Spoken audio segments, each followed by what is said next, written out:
This video is brought to you by Squarespace, the place to go for all of your website needs. When I bought my Leica SL2, new, back in 2019, I also bought Leica's already legendary Apo-Summicron SL35mm f2. I could have bought instead Leica's Summilux SL 50mm f1.4. I grew up with a 50mm, but that is a 1 kilo, $6,600 lens. I think the Apo-Summicron SL35 is actually optically superior and more versatile for what I do and how I do it. And the 35 is also 1/4 of a kilo lighter. And even at a whopping $5,100, still $1,500 less than that 50 Lux. Then again, the Apo-Summicron SL50 wasn't yet available back then. It is today, and it costs $5,100 too. I had tested Panasonic's 50mm f1.4 S Pro, and I thought that was an incredible lens and a relative bargain at $2,100, but it was huge, and what can I say? The Apo-Summicron SL35 spoke to me. This morning, however, Sigma announced their 670-gram, $850 51.4 DGDN art for Sony E and Leica L mount, complete with dust and weather resistance, and the new linear focus motor first seen in their recently introduced 60-600. We're talking a lens 1/8 the price of that Summilux, 37% lighter and 29% smaller too. 1/3 the price of the Panasonic, 30% lighter and 36% smaller. 11% less expensive than its older sibling, Sigma's benchmark DG HSM 51.4 art developed during the DSLR era, while coming in 7% smaller and 18% lighter, with clearly superior autofocus and 11 rounded aperture blades, although I didn't have the opportunity to test these two side by side. I think it an easy bet that this DGDN version is at least an optical match for the HSM, likely optically superior. The bottom line is that I shot with it while we were in Washington, D.C., and I can tell you, this is one super sharp, fast, tasty 50mm, dramatically smaller, lighter, and less expensive than a number of the benchmark 50s of just a few years ago, as I just enumerated. But there is one thing. Hold that thought.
Hey everybody, I'm Hugh Brownstone for Three Blind Men and an Elephant, and I will just cut to the chase.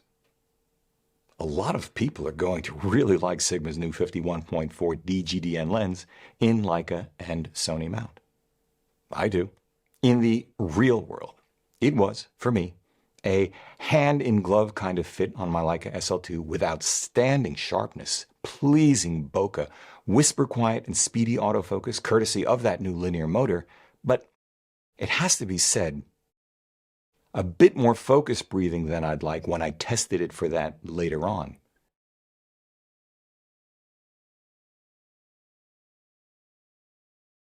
And during that particular shoot, and again in the Bat Studio, a bit more longitudinal chromatic aberration wide open than I'd like.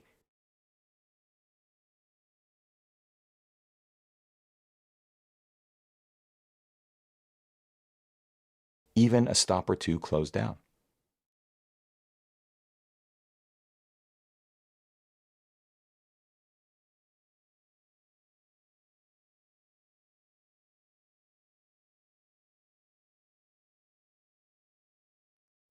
Hold those thoughts, though, because neither is the thing. The bottom line is that in the real world of street photography where I choose to play, I love the results. And of course, I far prefer the price, weight, and size of this new 51.4 Art compared to all of the lenses I just mentioned, even if it is not an unsubstantial piece of glass.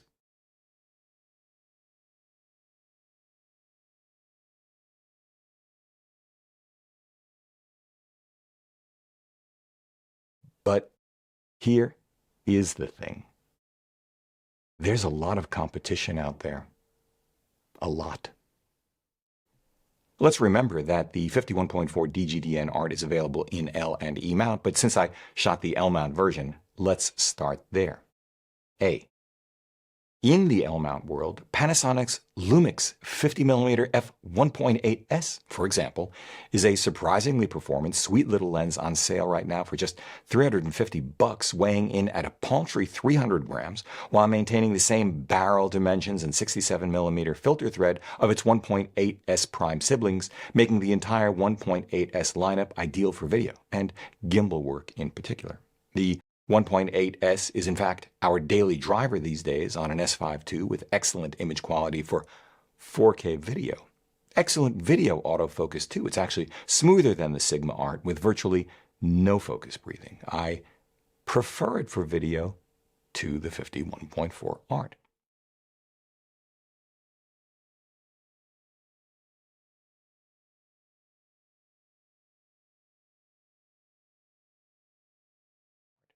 But, right, it's not as sharp as the Art lens, can't go quite as shallow. Generally speaking, it displays more chromatic aberration than the DGDN Art, although every now and again it doesn't.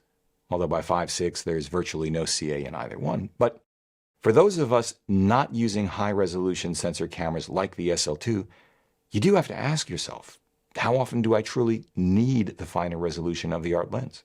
Or the 2/3 of a stop more light, shallower depth of field, especially at the price, less than half the price of the Art. And how often am I going to face challenging lighting situations where chromatic aberration is going to be a thing because the first rule of filmmaking is control dynamic range through lighting? B. Sigma also offers the delightful little 45 f2.8 I-Series DGDN Contemporary, weighing in at just 215 grams. At $540, it is closing in on twice the price of the Lumix 51.8S, but it's still a third less than the 51.4 Art, has a real aperture ring, and is a joy to carry on the street. But it is not quite the same field of view, a good thing or not, depending upon one's subject matter and working style. It does not have the resolution of the 51.4 either, and the difference in depth of field is more noticeable. C. Between these two lenses lies another lens I own and love, also by Sigma, their relatively unsung I-Series 65mm f2 Contemporary, currently on sale for $650. I think this is a killer lens, full stop. A killer value, something I'd forgotten until I pulled it out to test alongside the 51.4 down in the Bat Studio and saw that the 40% lighter, 45% smaller, and 24% less expensive 65 f2 is an alternative to the 1.4 Art for image quality.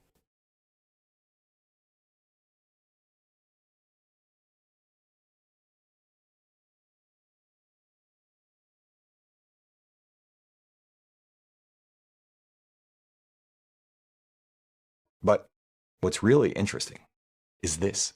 The 65 offers a depth of field wide open at f2, again at the same object size, of 2.9 inches. We're talking less than an inch at portrait distance. D. In the Sony world, last time I counted, there were 5 different full-frame autofocusing 51.4s from Sony's $1,500 Zeiss Planar T-Star 51.4 ZA to 2 pairs of lighter, smaller, and less expensive kissing cousin 51.4s from Samyang and Rokinon, the originals and Mark IIs, ranging in price down to $430. And of course, once again, Sigma's 45 2.8 and the 65 f2 are options in E-mount if you broaden your mind a bit. But then there's Sony's still extraordinarily crispy, compact, and light. I mean, ridiculously light for what it is and what it does at just 281 grams. Their FE Carl Zeiss Sonar T-Star 55 1.8 ZA. Finally, E. There's this. Rumors of the imminent release of a new 51.4 from Sony itself. If the rumors are correct, it will be around the same size and weight as Sony's 35mm 1.4 G Master, call it under 600 grams, and, one would guess, around the same price as the 35-2. Maybe a little less, call it $1,400, $1,200. Like I said, the Sigma has competition. All of which leaves us where precisely? Well, if you're a Leica L-mount shooter, Leica, Panasonic, or Sigma, and you really want or need f1.4, as it turns out in the real world, primarily for its 2/3 of a stop to 1-stop advantage in low light over a 1.8 or f2, where the difference between, say, ISO 1600 and 3200 can be quite significant depending on subject matter and composition, it's pretty straightforward. You suddenly have a far more accessibly priced, far more attractive total package in the 51.4 DGDN art than has ever before been available to you. But if you don't absolutely need that 1.4 aperture or the same level of weather resistance, I continue to find the 65 f2 compelling, especially for street photography. If you're shooting video, on the other hand, you may find the Lumix 51.8S an incredible bargain, especially at 4K resolution or lower, although we're shooting with the art right now at 2.8. If you're a Sony shooter, however, things look very different. Yes, if you have the same 1.4 requirement, for the same reason, the Sigma 51.4 DGDN art is just about half the price of, 14% lighter and 10% smaller than, and I suspect offers superior autofocus too, that Zeiss Planar T-Star. Although the T-Star is eyeball-peelingly sharp. I dig it. No matter. The Sigma is a better value and a better carry, making it essentially a no-brainer. Except it's not as simple as that, is it? What about the Rokinon Samyang twins? Well, I haven't had them in hand, so I can't address their image quality or autofocus performance, but based on my experience with other Samyang lenses in particular, I can tell you that their build quality is not at the art's level, which may or may not matter to you. If any of you out there have had them in hand, I'd love to know what you think of them. Please share that in the comments section below. For photography, I'd still recommend you look very closely at Sigma's 65 f2. It really is an incredible value, smaller, lighter, and outperforms its contemporary moniker, but it is Sony's Zeiss T-Star, 55 1.8 at just $150 more than the Sigma, at about 1/3 the weight. Who cares if it breathes like a dragon? That is arguably the Sigma's most challenging competitor. Then again, right. Sony shooters may also have, in a matter of weeks, again if the rumor sites prove to be correct, the option of a new Sony 51.4, perhaps with the G Master appellation, which is then likely to be significantly more expensive than the Sigma on the one hand, but likely smaller and lighter too, and given Sony's incredibly hot hand with their latest lens designs, maybe, just maybe, offering even higher image quality. But I suppose we'll all have to hold that thought. This video is brought to you by Squarespace. From custom domains to beautiful websites using their easily customizable templates that you can have up and running in minutes, e-commerce, email and email marketing, SEO, analytics and scheduling, Squarespace does it all and has done it for us for the last 6 years. If you are a small to mid-sized business in any industry, Squarespace is the place to go for all of your website needs.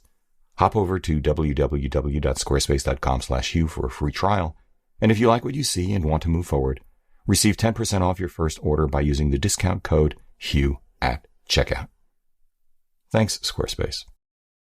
If you like what you've seen here today, please give a thumbs up, subscribe to the channel, join the conversation in the comment section below because this is an exceptional audience. If you'd like help with a portfolio review, gear selection, finding or honing your artistic voice, sign up for a one-on-one mentoring video call via Zoom at 3bmep.com/booking.